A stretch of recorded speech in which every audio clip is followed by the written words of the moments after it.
Well, I'm up at Cape Naturaliste and I'm keen to just have a look at the lighthouse. These are lovely old buildings.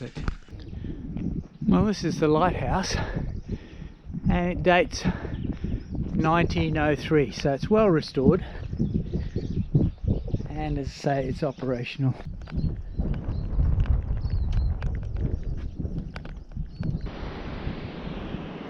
Well, we've just come around to the southern side by a few kilometres from Cape Naturaliste, and this is, in front of us is Sugarloaf Rock, and it's the world's most southerly nesting site for the red-tailed tropic bird.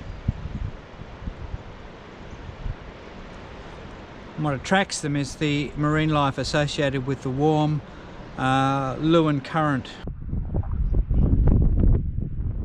Well, this morning I'm coming down into the Margaret River region, the Caves Road, and I'm just doing a little bit of exploring. I've taken a side road here to the LEEUWIN Naturalist National Park because I thoroughly enjoyed my walk yesterday afternoon. Let's just see what this one's like, but the views here looks superb.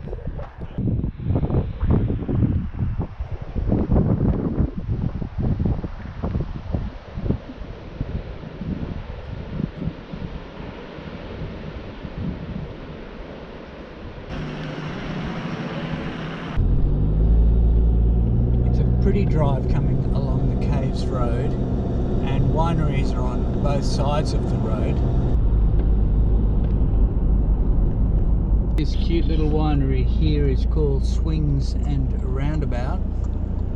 I'm a little bit early for it. It's about 9:45. It opens up at 10 o'clock, so that's why there's not many people here.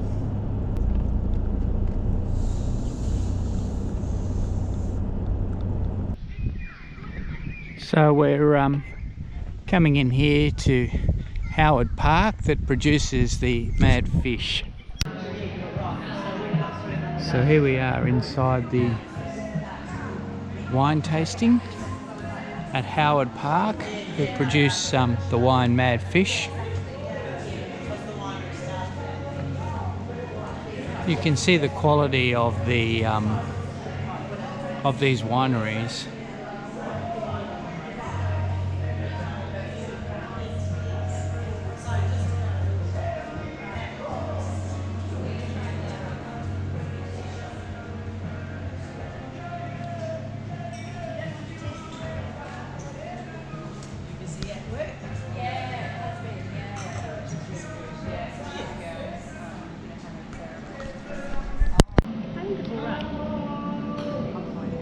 So I'm trying what is known as the Madfish Petit Verdot. It's a dark mulberry blackberry plum. You like it, Barbs? It is a lot.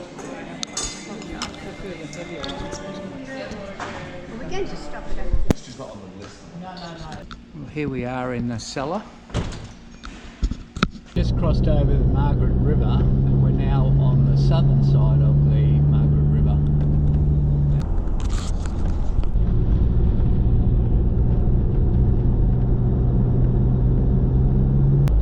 We are coming back into the LEEUWIN Naturalist National Park. Now coming through to a few of the cave areas within the park. We're coming into what is known as the Lake Cave in LEEUWIN National Park. Well, that's amazing, just looking down there. And what are these trees, Chantal? Do you know? Are These ones are carry. Now that's carry trees. Yes, yep. So we're kind of about halfway down now. Yeah. It will get cooler. It's about 16 or 17 degrees in the cave. It's pretty consistent. But if you haven't heard of the word doling before, it's kind of, you've probably heard of the word sinkhole. But sinkhole doesn't sound as nice as a tourist attraction, so we've gone with sinkhole. And if you look around, doling, sorry. So if you look around here, there would have been the ceiling over the top originally, and this would have been a really big chamber or a really big room. Okay, there might be another group coming back up. Do lots of pointer spotting and photo taking on the way back. Yeah, nice. You should have paid the extra to use the lift. Yeah, I couldn't find it anywhere. We would definitely be using it if there was one, let me tell you. Mind you, good fitness for you. How many of these do you do a day? The tours? 3, sometimes 4. Oh, that's good. So you don't need to go to the gym, that's for sure. Or yeah. This is giving like pirate shit. Yeah, pirate. So there's a couple of different types of caves, and just to be confusing, we call this lake cave because we've got the water in there. However, a lake cave is a cave that the water comes from the water table down the bottom. Okay, so and they might reach up one day. They're called a stalagmite. Okay. And then the other one is when a stalactite and a stalagmite join together, because quite often they're lined up like this, we get a column thing underneath. So columns are important in this cave. Yes. It's beautiful, actually. It's quite superb, isn't it? Yeah, it's like magic. The stalactites are so dense. Oh, they are these ones, but there's a lot of straws up this part as well, so there'll be... Sorry, a lot of? Oh, a lot of straws. You mean there's lots of them in the concentrated? Looking at all this coming true. down, like, it's amazing. Yeah.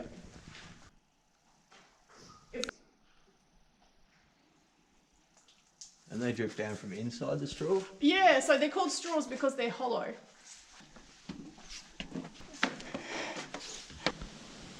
Wow. I don't know whether you can see it, but there are the stairs we climbed up, and a couple of young guys there, and they were struggling a little bit.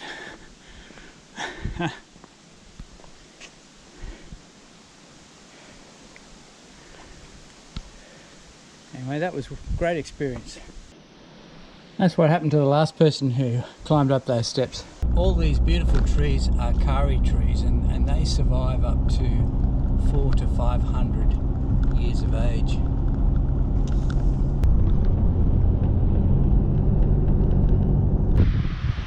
I'm coming out to the beach access at Hamlin Bay, and it's a pretty spot. As you can see, deserted beach, nobody here. Tide looks like it's coming in. So I think we've come to the end of the Margaret River area. Now I've pulled over to the side of the road because I want to show you the lilies. So there they are, they're just growing wild all the way through this area of Margaret River. Beautiful. Now coming into the township of Augusta. Well, in the distance there you can see the lighthouse. Cape LEEUWIN, which is what we're on at the moment, was sighted by Matthew Flinders in 1801 in the ship the Investigator, and he started to map the Australian coastline from this point.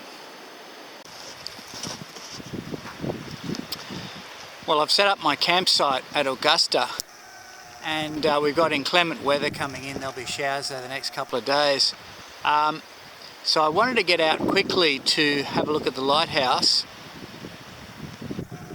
And you can actually walk from cape to cape. So where I was filming the lighthouse yesterday to this cape, there is a walk of, I think, about a couple of 100 k's at the Cape LEEUWIN Lighthouse. My little friend who's just joined us.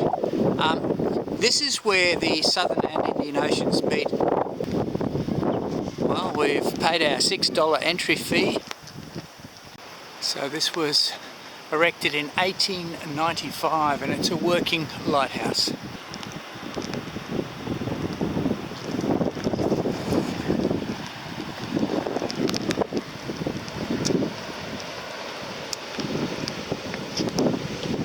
Okay, so it's at this point those two oceans meet, the Southern Ocean and the Indian Ocean. So I'm right on the corner here of Australia Bruce, tell us all about the lighthouse here. And first of all, how do you pronounce it? Is it LEEUWIN or? Depends which part of the Netherlands it come from. Okay. We call it LEEUWIN. Other people call it LEEUWIN.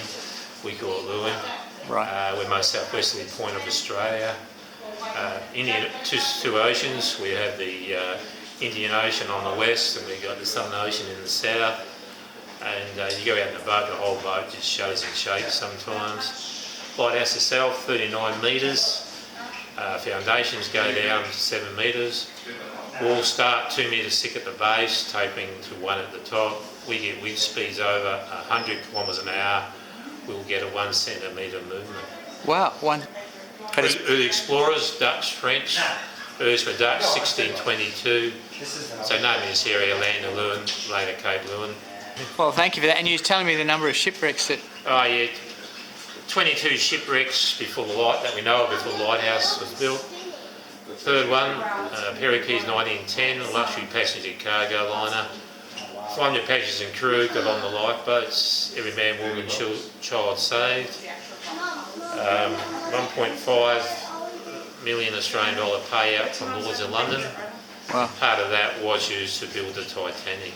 We're in the lighthouse keepers' quarters. There were 3 lighthouse keepers here to keep the lights going.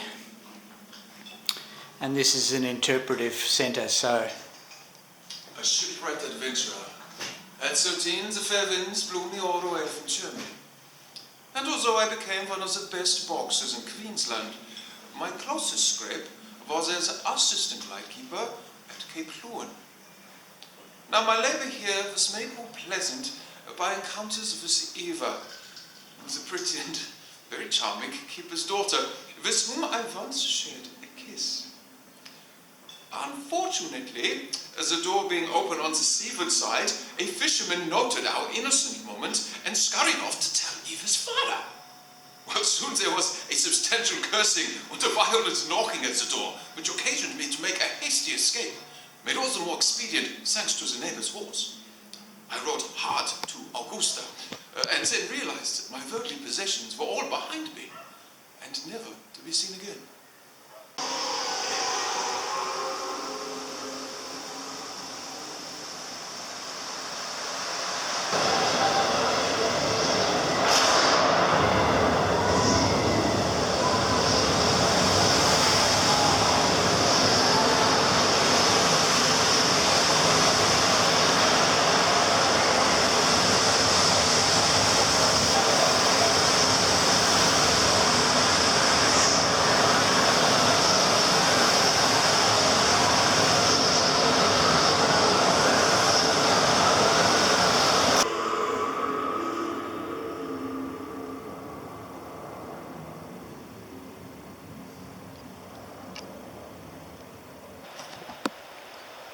Well, this is the start of the Cape to Cape track, and it actually starts down here at Cape Leeuwin, which is where we are at the moment, and basically goes back all the way where I have driven today. So it follows the coastline all the way back up to Cape Naturaliste. And this is the road I followed today, which was the Caves Road, all the way down here. And that's taken me all day to get down here.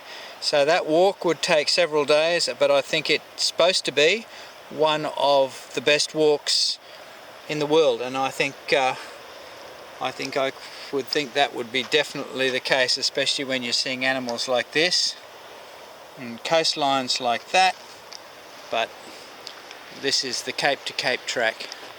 Let's just have a little look at the start of it.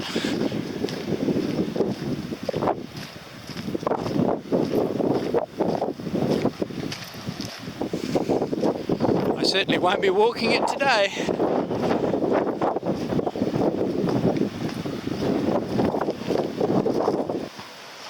Well, this pretty little spot at Augusta is called Flinders Bay.